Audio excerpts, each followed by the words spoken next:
Welcome aboard, everybody. I'm back. Dr. Peter Glidden here with you on the 6th day of May. I married Isis on the 6th day of May, or was it the 5th day of May? Just back from Las Vegas with the annual Youngevity Conference, Youngevity Convention, annual Youngevity gathering of like-minded individuals from all around the world. And I got to tell you something, in this instance, what happens in Vegas does not stay in Vegas. What happens in Vegas is going to be broadcast all around the free world, because what happened in Vegas was 1,200 people descended from all around the world, all around the globe. 1,200 people show up, 1,200 like-minded, socially responsible individuals with one mission in their life: to bring Dr. Wallach's message of health recovery through science-based, clinically verified medical nutrition, boilerplate health recovery protocols based on millions of dollars of federally funded research and decades of clinical experience to the masses. Why? Because we are suffering underneath the jackboot of the pharmaceutical industry, propped up by the MDs, cowardly Machiavellian ministers of medical mediocrity. The reason that our health is in the trash can, the reason that we're getting worse and worse and worse instead of better and better and better, the reason that the leading cause of bankruptcy in the United States is MD-directed medical treatments, the reason that the leading cause of death in the United States is MD-directed medical treatments, the reason that while under the tutelage of the MDs, Alzheimer's has risen from obscurity to the 6th leading cause of death. The reason that while under the tutelage of the MDs, autism has risen from 1 in 10,000 to 1 in 50. The reason that while letting the MDs drive the bus of medicine, asthma, arthritis, type 2 diabetes are skyrocketing. And the reason that while we have given our health over to the men and the women in the white coats with the pill bottles and the scalpels in their hands, our health, our life expectancy has flatlined. The only reason, as Sherlock Holmes said, when you've eliminated the impossible, it's not little green men from Mars that are causing this. When you've eliminated the impossible, whatever remains, however improbable, must be the reason. The reason that all of this nonsense is happening is because we have bet on the wrong horse. MD-directed medical treatments for chronic disease don't work. They do not work. And I'm going to tell you right now why they don't work. Because MDs are not trained in medicine. Nobody is. MDs are trained in one small piece of the pie of medical science. And when an MD looks at the world of science, they don't look at it through a clear lens. They look at it through a rose-colored lens, or through a lavender-colored lens, or through a smoky lens. They look at it through a glass which is obscured. They are not seeing everything that's there. Medical doctors, because of their philosophical orientation, the philosophical orientation towards medicine and science that MDs are trained in is referred to as allopathic reductionism.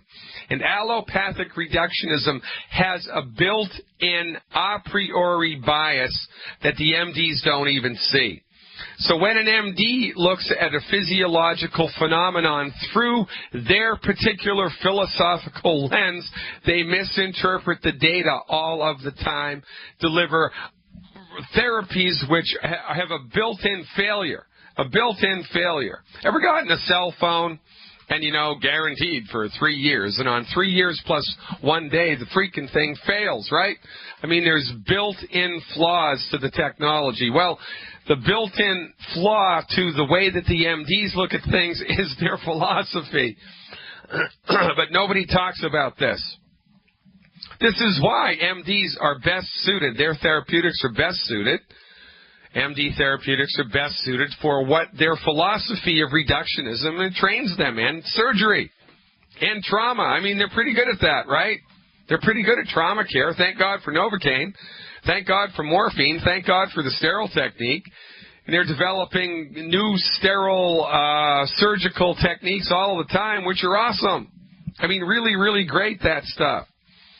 But for everything that people go to the doctor for most of the things that people go to the doctor for: asthma, type 2 diabetes, arthritis, eczema, fibromyalgia, depression, anxiety and panic attacks, thyroid problems, gallbladder problems, kidney problems, skin problems, brain and heart problems, liver problems, pancreas problems, digestive issues. For most of the stuff that most people go to the doctor for most of the time, the therapeutics delivered by your MD, the stuff that they're trained in, doesn't work. It doesn't work. It can't work, by the way. You think I'm crazy? Well, look at it this way. When was the last time an MD cured heartburn? When was the last time your medical doctor cured heartburn? They don't. When was the last time your medical doctor cured arthritis? They don't. When was the last time your medical doctor cured high blood pressure? They don't. When was the last time your medical doctor cured anything? They don't. Well, that's not entirely true. They can give you, deliver a curative treatment for infectious diseases. You know, you've got pneumonia, you've got bronchitis, you've got a urinary tract infection, you've got a staph infection on your skin. They can deliver an antibiotic which is in fact curative. But, you know, how does the antibiotic that's curative work? By magic? Is it like a magical potion that reorients the physical dynamics of space-time, and all of a sudden your body generates brand new healthy tissue out of the ethers? No. Antibiotics support and promote the body's ability to fix itself. I bet you didn't know that, did you? Antibiotics work by stimulating your immune system. So even when in the 0.1% of the time that MDs do in fact deliver curative treatments, the curative treatments are curative because they stimulate the body's ability to fix itself. But I digress. Your medical doctor does not know how to cure heartburn. He can manage it with the little purple pill. She can manage it with Prilosec, proton pump inhibitors, or antacids. They can manage it. They can manage your blood pressure. They can manage your arthritis. They can manage your depression poorly with pharmaceutical medications that never get to the root cause of the problem. They just sweep symptoms under the rug, paint over the mold. Next. And listen, it is not your MD's wheelhouse. It is not your MD's concern for your long-term health. It's not. Your MD is only concerned with what's happening today in their office. It's their job to keep you from keeling over from a heart attack. If you have high blood pressure, if you go to a medical doctor's office today with high blood pressure, it is the medical doctor's job not to get to the root cause of what caused the blood pressure. Oh, they don't care about that. It's not the medical doctor's job to try to figure out the causative nature, the causative factor of the high blood pressure. It's your MD's job to keep you from dying from a heart attack in their office, to immediately bring the blood pressure down. So what do? They give you a drug, then they give you another drug, then they give you another drug. They hunt and peck until they found a drug at the right dosage that knocks your blood pressure down, like sweeping the dirt under the rug. Now, it does not matter to the medical doctor that the high blood pressure medicine that they prescribed you today, if you continue to take it for 4 years, will give you type 2 diabetes. And it will. Hydrochlorothiazide does that. Hydrochlorothiazide is a very popular blood pressure medicine. MDs prescribe it all of the time. And one of the known side effects, long-term side effects of hydrochlorothiazide use is type 2 diabetes. So not only do their therapeutics not work, but they generate side effects into the bargain. Why do they generate side effects? Because they don't work. Because MDs think that they're smarter than nature. They think that they're smarter than God. And they're perfectly okay with delivering into the complex biochemical array of the human body man-made synthetic drugs which push the biochemistry of the body this way, or that way, or another way. And, you know, if you push something one way, there's the law, you know, Newton's law, right? You know, every motion has an equal and opposite counter motion.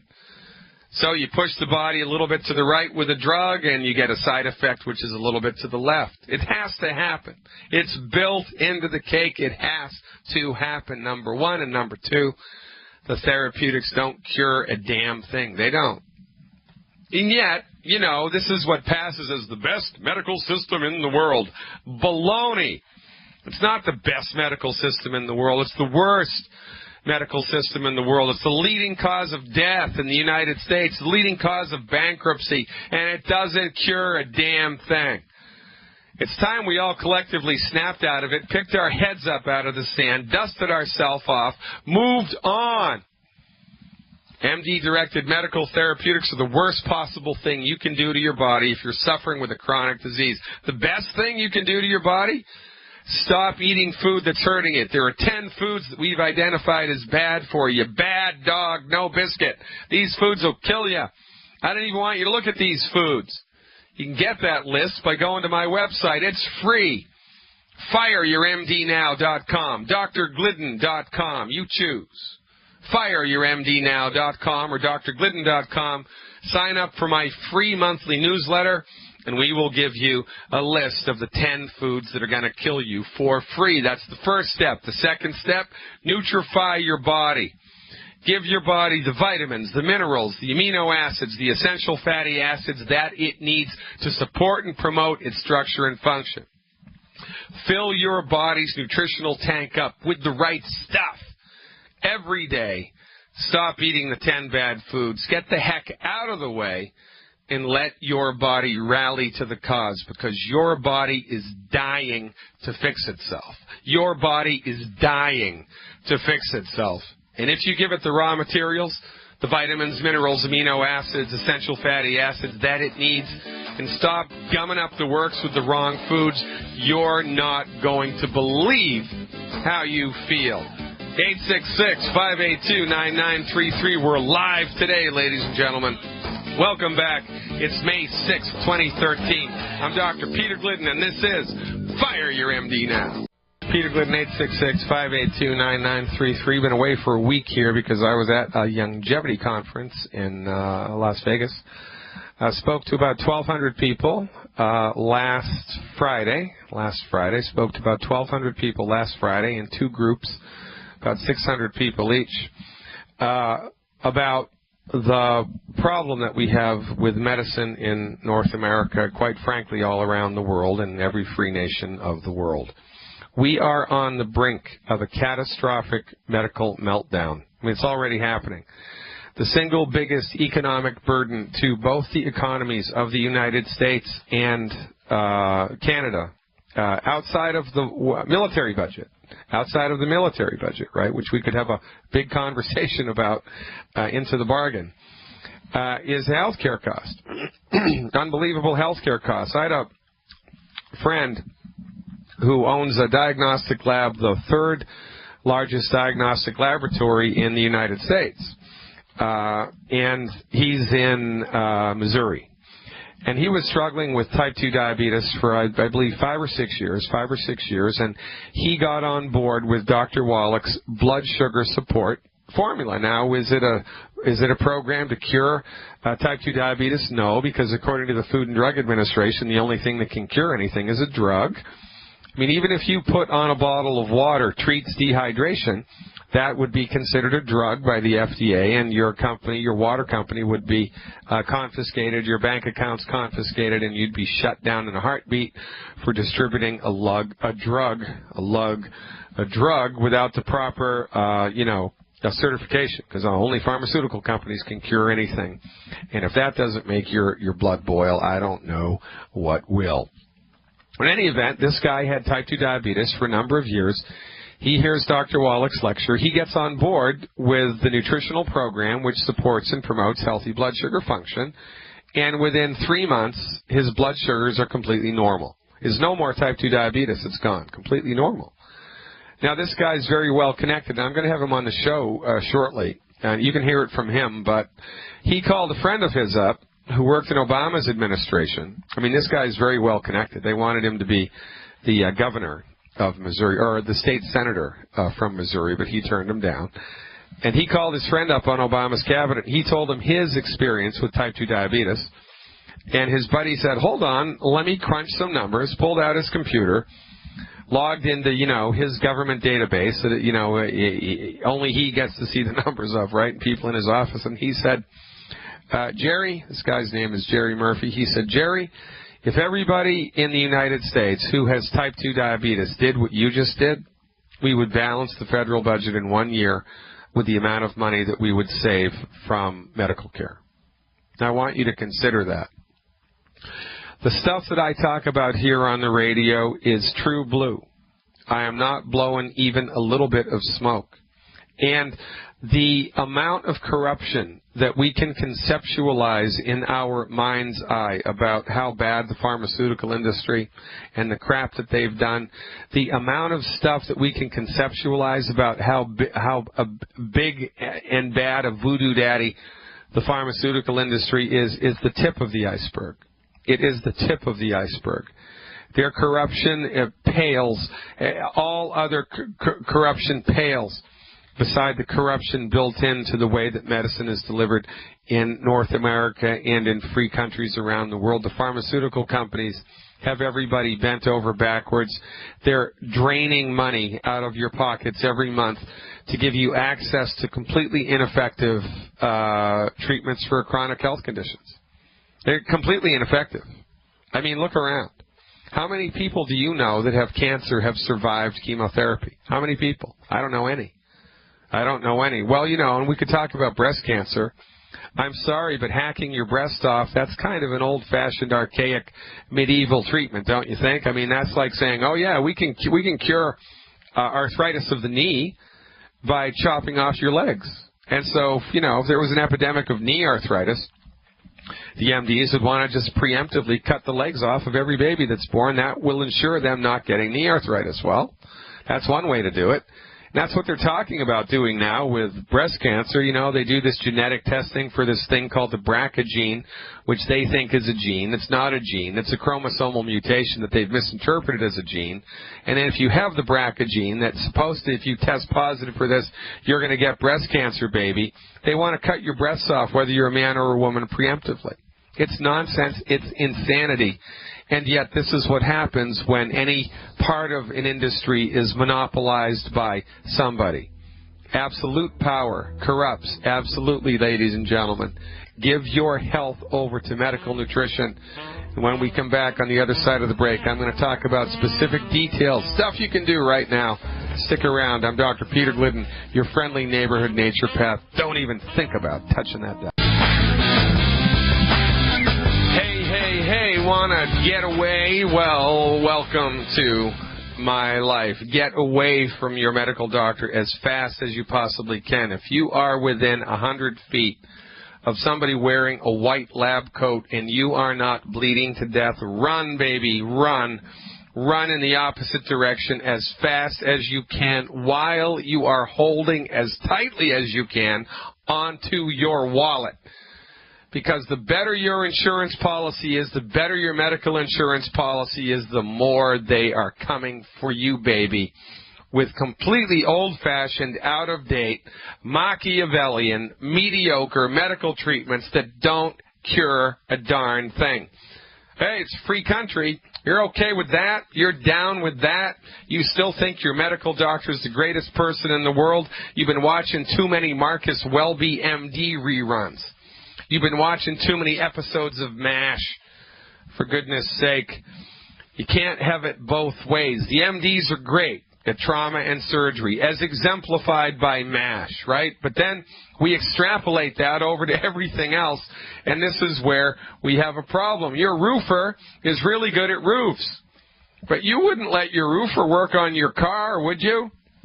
If you won the lottery and bought a, $300,000 Ferrari, and then the engine started making a funny noise, would you get your roofer to work on the car? No. So don't get your surgeon to work on your body if you have a chronic disease. Don't get your emergency room doctor to give you advice about what you can do for arthritis or chronic health conditions, because that's the wrong dog for the hunt. It's the wrong dog for the job. And if you continue to go down that road, all you're going to get is more of the same. Pain and suffering, pain and suffering, pain and suffering, death. Pain and suffering, pain and suffering, pain and suffering, death. How many people are going to have to be harmed by conventional medicine before we collectively draw a line in the sand and just say no? How many times is asthma, arthritis, infertility, birth defects, how many times are these things going to be up in our face and completely unaffected by medical treatments? And this is one thing that really gets my goat. You know, you've got arthritis. You've got a bad arthritic knee, and you go to your medical doctor, the person whom you are paying every month to gain access to, whether you need them or not. What's the only other profession that does that, by the way? The lawyers, right? The lawyers. You got to pay them a fee just so you can possibly use their services 3, 4, 5, 6, 7, 8 months from now. They keep it in a little bank account, and if you don't pay it at the end of the year, well, I don't know. What do? Do they give it back to you? Some of them do. Some of them don't. It's the same thing with medical insurance. You pay for it every month. You're giving them your hard-earned money, and more importantly, you're giving them your trust, and more importantly, you're giving them your body, because you believe that they know what's best for you, when in point of fact, they only know what they've been trained in, and what they've been trained in is just one small piece of the pie of medical science, and it's a very small, dangerous piece. You're playing with fire when you bring your body to an MD, and so you do it because you don't know any better and you're struggling and you have an arthritic condition. So now what are you going to do? Well, the MD looks at you, does $3,000 worth of diagnostic procedures, MRIs and X-rays and CT scans, and pokes around and arthroscopic examinations and blood work and urinalysis, and they tell you, well, you know what, Jim? You've got arthritis. Well, hey, Doc, I knew I had pain in my knee when I came in here. Is that where you're telling me it's arthritis? What does arthritis mean in Latin? Well, it means pain in the knee. Oh, thanks very much, Doc. At $3,000 later, I'm glad that I know that I already knew what I knew when I came in here. Thank you very much, number one. Number two, what are you going to do for it, Doc? What is it that causes my arthritis, Doc? Oh, well, Huff and Puff says, well, it's genetic. You must have the bad arthritis gene. That's what it is. Dr. Huff and Puff says, Puff, Puff, Puff, it's the bad arthritis gene. Well, which gene is it, doctor? On which chromosome, and where can I find it? And is it a mutation, or what is it? Well, Huff and Puff says, well, we're not really sure which particular loci of the genetic focus it's in, but we're pretty sure it's genetic. We're pretty sure it's genetic because, well, I can't fix it and I don't know really anything else. Oh, Margie, bring me another gin and tonic, will you? Huff, huff, huff. It's 4:30, and make me a tea time, would you? Huff and Puff's gotta go. But in the meantime, we're pretty sure it's genetic. And what are we gonna do? Well, I'm telling you what we're gonna do. We're gonna give you prednisone. We're gonna give you so much prednisone, you're gonna turn into a blueberry. You're gonna swell up to 100 pounds over your normal body weight. You're not gonna be able to feel a damn thing in the knee. The arthritis isn't gonna be any better. The cause of the arthritis isn't going to be any better, but you're not going to feel it. You're going to be able to get up, you're going to be able to go to work, you're going to be able to eat your Cheerios and drink your whatever it is you drink every day, and Huff and Puff says, blah, blah, blah, blah, blah, blah, blah. When it gets bad, what are we going to do? Well, after you're 100 pounds overweight, the size of a blueberry, we're going to give you a drug called Lasix. That's going to make you pee like a racehorse. You're not going to be able to do anything. You're going to have to take a week off of work because you're going to be peeing 24/7. I mean, you're not going to be able to do anything except pee, pee, pee, and then pee some more, but what the heck? That's what we do when we treat arthritis. And then the week after you've peed like a racehorse, we're going to put you on the operating table. We're going to knock you out. Oh, and by the way, we got to have you sign all these disclaimers in case the anesthesiologist gives you too many anesthesia drugs and kills you. Well, it's not his fault. It was your fault because you must have had the bad I can't tolerate the anesthesia gene. That's what you must have. You might have the bad I can't tolerate anesthesia gene. So we're going to have you sign these legal disclaimers, and then we're going to knock you out. Then we're going to cut your old knee out. We're going to give you a new knee. It's going to be brand new, brandy spanking titanium, all the way from China. China. Yeah, we like the Chinese titanium better than any other type of titanium. It really is the best. By the way, I've got 6 titanium knees right here, right here, right here. Oh, and then we're going to give you oxycodone in order to manage the pain. And if the knucklehead, if my assistant gives you too much oxycodone and you get addicted to it, don't worry, don't worry, don't worry. We'll send you to the drug rehab center. No problem. Oh, and by the way, 3, 4, 5 years from now, when this titanium knee fails, we're just going to give you another one. Because I'm pretty sure we're going to have better titanium from Afghanistan by then, because we're always looking for the best type of titanium. For goodness sake, aren't you glad I'm your doctor? Janet, where's my gin and tonic and where's my tea time? Well, Huff and Puff's gotta go. See you later. See you tomorrow. Sign on the dotted line. Who's the man? Huff and Puff is the man. And this is what we do because we don't know any better. It's nonsense. It is like a monkey house. It is like, that movie, that Alfred Hitchcock movie where everybody was nuts except this one guy. Everybody's nuts except this one guy. Well, your medical doctor is nuts. Not because, they're sadistic, not because they're mean-spirited, but they have intellectual cowardice. They are intellectually cowardly because, for goodness sake, could you, if you were an automobile mechanic, and you went to school for automobile mechanicness, BMW hires you, sends you to their school to learn how to work on engines, and they teach you everything that there is to know about engines.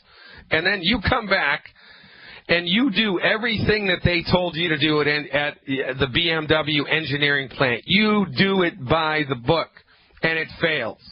And you do it by the book, and it fails. And you do it by the book, and it fails. And you do it by the book, and it fails. You would start to question what the heck is going on, wouldn't you? Most rational people would, but MDs do not. MDs do not. Because they've just come through a 16-year mental meat grinder. They're hundreds of thousands of dollars in debt, and they have legal parameters inside of which they must work. Did you know that if you are a doctor who admits to a particular hospital, unless you admit so many patients a month to that particular hospital, you're either fined or your admitting privileges are revoked and you can't work at that hospital anymore? Did you know that? Well, this is why at the end of the month, you don't want to go to your general practitioner's office with anything.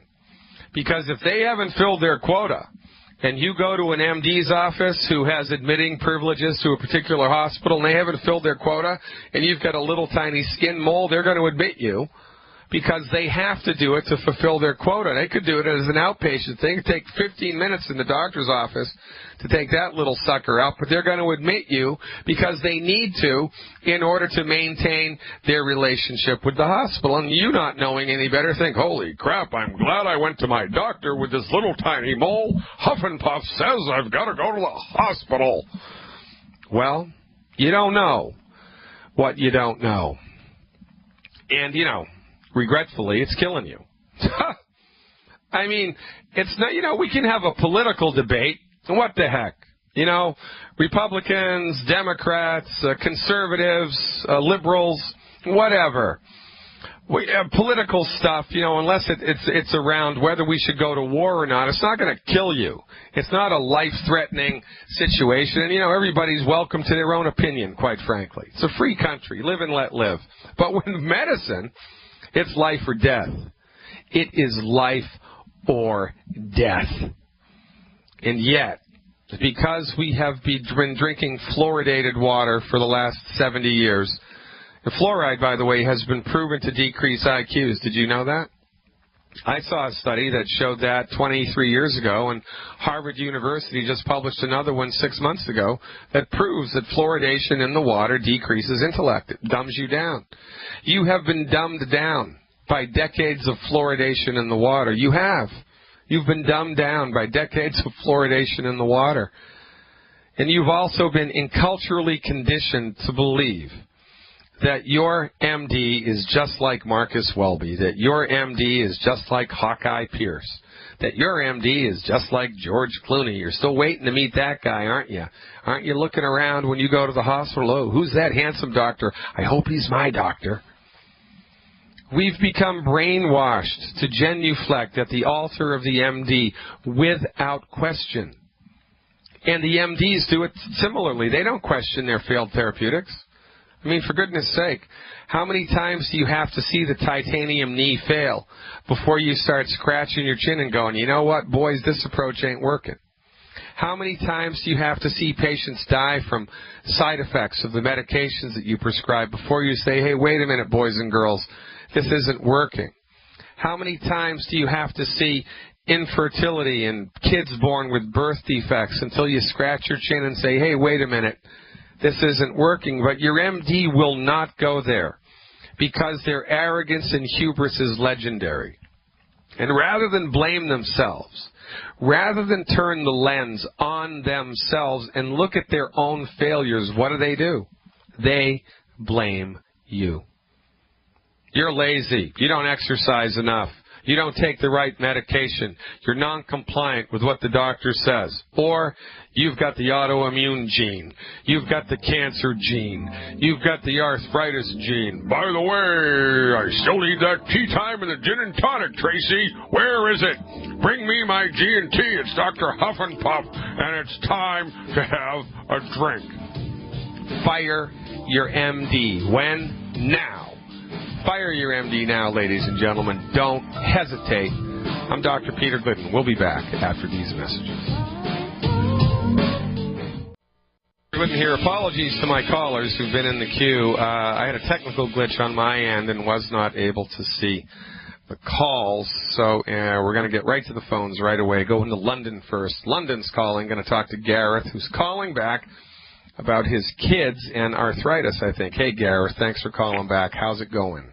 Oh, hi, Dr. Glidden. Thanks for taking my call again. Well, things are certainly looking a lot brighter. Without a shadow of a doubt. But I was I started the protocol very early on. I spoke to him on the 1st of April. Yep. Through a couple of little glitches, because he's only 3 years old, getting this stuff into him, I've managed to, from about the sort of middle of April, I've managed to sort of get it into him daily. And on about the 23rd of April, he started to close his fists and just get movement in his hand and strengths back again, which is absolutely unbelievable. And for the last sort of 2 weeks now, he's been climbing frames. It's been great to see.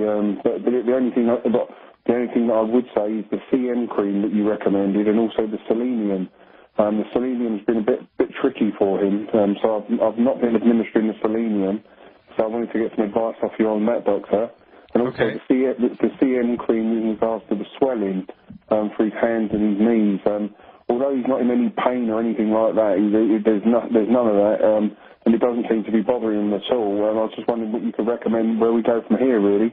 But in regards to what you've recommended so far with the healthy bone and joint pack, you know, I'll tell you what, doctor, it's a big statement for me to make, but just for this 2-week period I owe my life, I really do. Fantastic.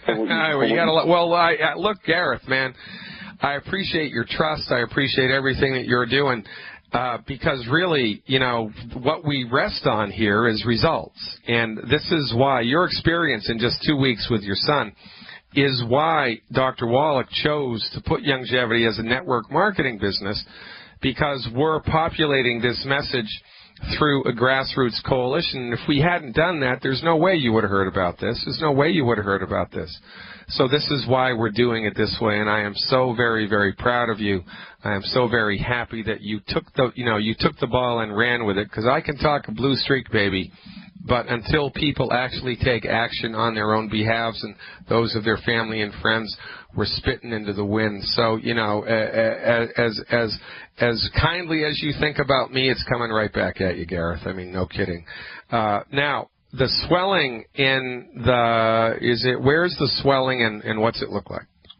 Well, basically, he's got his fingers. So there's 8 digits on his fingers that are sort of like little sausages, but they sort of, for example, like in the morning now, after about sort of 10 minutes, he's moving, he's closing his fist now, whereas before it was like late afternoon, basically. Again, this was before administering anything. But his fingers, sort of from the hip joints, are swollen, and also on his right knee, and also slightly on his left knee, but and again slightly on his left ankle as well. And is it water retention? Is it like puffy water retention, or is it like inflammation swelling? Is it water retention, or is it inflammation? I think it would be probably inflammation, doctor. To be honest, from what I'm looking at, because I have done lots of research, which is all right. But he's not in pain, right? He's not in pain, no. All right. So in the absence of pain, the CM cream will not work. So I would stop using the CM cream because it's kind of the wrong dog for that hunt. What we need is something that has a better anti-inflammatory action, and that would be the Cell Shield RTQ. There's a product that Longevity makes called Cell Shield RTQ. It's a capsule. Now, to get the capsules into a little child, you can open the capsules up. They're little plastic bicaps, and there's little 2 plastic pieces. You can pull them apart and dump the powder out. The actual stuff, the selenium or the resveratrol, turmeric, and quercetin, which is in the Cell Shield RTQ, you can put that into yogurt. I would put that into yogurt and mix it around. Put it into some flavored yogurt and give it to your child orally. Just find some, or applesauce. Open the capsules up, put it in the applesauce or the yogurt, and have him eat it that way. Find something that will mask the flavor of that stuff. And listen, Gareth, here's the deal, baby. The only thing necessary for you to continue this and move it all the way into the land of optimal health is time. Just give it more time, man. You're having this much results in 2 weeks. The best is yet to come. Healing is a process, not an event. Just stay the course for 90 days minimum. Call me back every couple of weeks with a report. Put the selenium and the Cell Shield RTQ into something to dull down the taste and see what happens next. Stick around, folks, taking your calls when we come back.